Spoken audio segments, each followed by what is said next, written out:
A lo mejor en alguna ocasión te encontraste con alguien que te dijo que Japón no es una democracia porque solo hay un partido. Quizás la afirmación no fuese tan rotunda ni tan exagerada, pero lo cierto es que se suele asociar Japón con la dominancia de un partido. Y esto se suele relacionar en el imaginario colectivo con falta de calidad democrática. Hoy creo que este vídeo te puede ser interesante para aprender un poquito más acerca del sistema de partidos japonés. Así que bienvenidas, bienvenidos y bienvenides a un nuevo episodio de Japón desde cero. En esta serie ya hemos hablado de la forma de Estado y del sistema electoral. Ahora es el momento de hablar de los actores políticos principales de Japón, que son los partidos. En primer lugar, y la cuestión más básica, ¿qué tipo de sistema de partidos hay en Japón? De iure, es decir, lo que nos dice la ley, o más bien lo que podemos observar mirando el NEP y mirando el NEPE, es decir, el número efectivo de partidos parlamentarios y el número efectivo de partidos políticos, es que estamos ante un sistema multipartidista, porque las formaciones que existen, que compiten y que tienen representación son más de una y más de dos. Si solo tuviésemos una,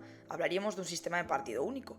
Si solo tuviésemos dos, hablaríamos de un sistema bipartidista puro. En este caso y en la actualidad hay 8 formaciones a nivel parlamentario, como podéis ver en esta imagen. De hecho, estos son los resultados actualizados tanto de la Cámara Baja o Shugin, que son los que estáis viendo en pantalla, como de la Cámara Alta o Sangin, que son los que estáis viendo ahora en pantalla. De facto, es decir, observando la realidad y las dinámicas de competición y los resultados electorales, sí que es cierto que podemos observar que estamos ante un sistema de partido predominante, es decir, tenemos más partidos que compiten y tienen representación, pero al final, quien acaba gobernando y quien acaba tomando las decisiones es un único partido. En el caso de Japón es el Partido Liberal Democrático, que lleva gobernando de forma prácticamente ininterrumpida desde el año 1955. Luego hablaremos un poquito más de este partido. Vamos a bajar un escalón y vamos ahora a la organización dentro de los partidos políticos. Este vídeo al final es una pincelada básica, como es esta serie de vídeos de Japón desde cero, pero os aconsejo que si os interesa de verdad el sistema de partidos en Japón, os leáis este libro que os estoy dejando en pantalla, que es Party Politics in Japan, un libro bastante complicado de leer, pero que creo que si os interesa y sois avanzados en el tema o queréis meteros de lleno, es un libro que es muy bueno. Y precisamente en este libro es donde nos explica qué tipo de formaciones nos encontramos predominantemente en Japón. En este caso los define como partidos de cuadros, es decir, partidos donde la pirámide está invertida. Tienen unas élites muy poderosas que toman todas las decisiones y que son, digamos, el cuerpo principal del partido, y unas bases muy pequeñas y muy debilitadas. En cambio, lo que solemos tener en otros países son partidos de masas, donde la figura está al revés. Tenemos unas élites políticas no tan pesadas, digamos así, y una base importante. Sí que es cierto que reconocen que algunos partidos, como el Komeito, sí que tienen una base fuerte, que esto lo hablaremos también cuando hablemos de los partidos que existen actualmente. Pero una cosa que es prácticamente universal en los partidos, aunque sobre todo se da en los dos principales, son las facciones, que es algo que en España se puede ver cuando hablamos, por ejemplo, del sanchismo dentro del Partido Socialista, pero no están, digamos, institucionalizadas. En Japón, las facciones dentro de los partidos sí que están institucionalizadas, tienen un líder, unos recursos. Como dato curioso, algo que sí que es muy interesante y que en Occidente como tal no se ve tanto son las herencias o seishugin. Vamos a explicarlo. Un candidato o candidata de un determinado distrito lleva muchos años forjando su base local, lleva muchos años teniendo ese sitio en el parlamento representando ese distrito concreto, pero ahora resulta que pues decide jubilarse o fallece. Entonces su hijo, su nieto, pasa a heredar ese puesto. No es una herencia, digamos, de iure, en el sentido de que el tipo coja los papeles y los ponga delante, pero sí que, dado el trasvase de recursos y la influencia, al final es lo que acaba sucediendo. Dos familias que son grandes ejemplos de esto son la Hatoyama y la familia Abe Kishi, donde tanto el padre como el propio Shinzo Abe y su abuelo han sido una de las grandes familias políticas. Para rematar el punto de la organización de los partidos, me gustaría que tuvierais en cuenta unos cuantos términos que creo que es importante e interesante conocer. El primero es Koenkai. El Koenkai hace referencia a la base de apoyo personal que tiene un candidato,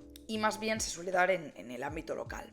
El Jiban, por otro lado, es la base de sus votantes habituales, lo que podríamos considerar los votantes fieles, que elección tras elección mantienen el voto a un determinado candidato o candidata. Antes os hablaba de las facciones, y el nombre para referirse a ellas en japonés es Habatsu, que son las diferentes partes dentro de un partido donde cada facción al final mira un poco por sus propios intereses. Pensad en el concepto de facción como algo que puede darse en cualquier partido de cualquier país. Al final un partido no es un ente uniforme donde todo el mundo piensa lo mismo y todo el mundo rema en la misma dirección. Todos los partidos tienen de una u otra forma facciones. Vamos ahora con la parte que quizá os puede interesar más, que es qué partidos políticos tenemos en la actualidad en Japón. Y vamos a empezar por el más evidente, que es el Partido Liberal Democrático, el PLD. Tenéis un artículo en Polial Whisky y un podcast en Política Conciencia donde hablo específicamente en un solo capítulo acerca del Partido Liberal Democrático. Pero aquí os voy a dar unas pinceladas. Podemos decir que es un partido conservador, de derechas, que en el caso particular de Japón lleva gobernando desde el año 1955, con dos excepciones, en el año 1994 y en el año 2009. Ambas fueron impases muy puntuales que duraron muy poco tiempo y del cual la opinión pública no tiene demasiado buen recuerdo, lo que evidentemente se deja ver en que han vuelto a gobernar y se mantienen en el poder con muchísima holgura. Este es el partido principal y es el que gobierna, pero normalmente no gobierna solo, sino que tiene un compañero de coalición, que es el Komeito. El Komeito es un partido vinculado, o que estaba vinculado, a una organización budista, que es el Soka Gakkai. Formalmente ya no hay ninguna vinculación, porque no se permite la vinculación religión-política en Japón, pero la realidad es que sí que se puede ver que hay cierta relación, como pasa en muchas ocasiones. Por lo que destaca este partido es porque tiene una base de votantes muy estable. Eso sí, hay rifirrafe entre estos y el Partido Liberal Democrático por su posicionamiento respecto al artículo 9 y al pacifismo, siendo el Komeito un firme defensor de este artículo y del pacifismo japonés, mientras que el PLD tiene facciones, en su gran mayoría bastante críticas, con el pacifismo autoimpuesto. Si queréis que hable de este tema más pormenorizadamente, me lo podéis dejar en comentarios. Yéndonos al espectro un poco más izquierdista, tenemos al Partido Democrático, o antes Partido Democrático de Japón. Digamos que sería una especie de partidos socialistas, más bien de corte socialdemócrata, que pues ha tenido la oportunidad de gobernar en una ocasión. Luego también digamos que su antecesor formó parte de la gran coalición del año 94, pero que al final es un partido que sí se mantiene en la oposición. Ahora en estas últimas elecciones hubo un montón de revuelo porque se pensaba que gracias a juntarse con el Partido Comunista de Japón y otros partidos más de izquierdas, pues que podrían obtener algo más, pero la realidad es que al final no sirvió de demasiado. No consiguen disputar esa hegemonía. Os hablé del Partido Comunista de Japón, esto es otro de los partidos de izquierda, digamos que es el partido más de izquierdas que nos podemos encontrar, pero no con un comunismo entendido como se puede entender aquí en Occidente, bueno, en este caso en Europa, porque si Japón destaca por algo es por su marcado anticomunismo, rivalizando con el anticomunismo de Estados Unidos. Entonces, de hecho, este Partido Comunista japonés está en total desencuentro con el Partido Comunista chino.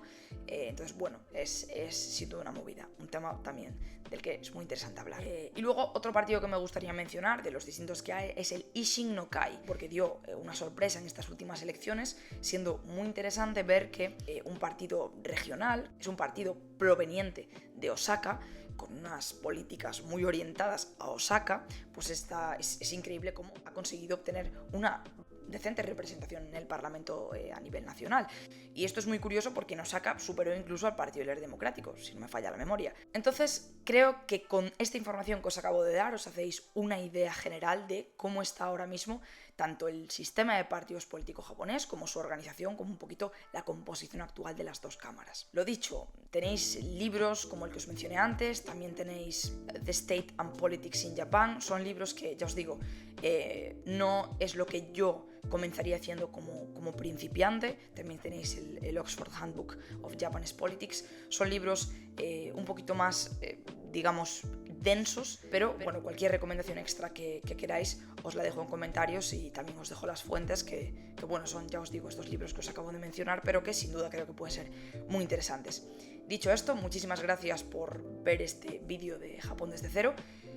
Probablemente el próximo vídeo de Japón desde cero vaya un poquito de la cultura política o de la opinión pública de Japón, no lo sé. Si os interesa que hable de algún aspecto concreto desde una perspectiva educativa y sencilla, me lo podéis dejar también en comentarios como siempre e intentaré responder a cualquier duda.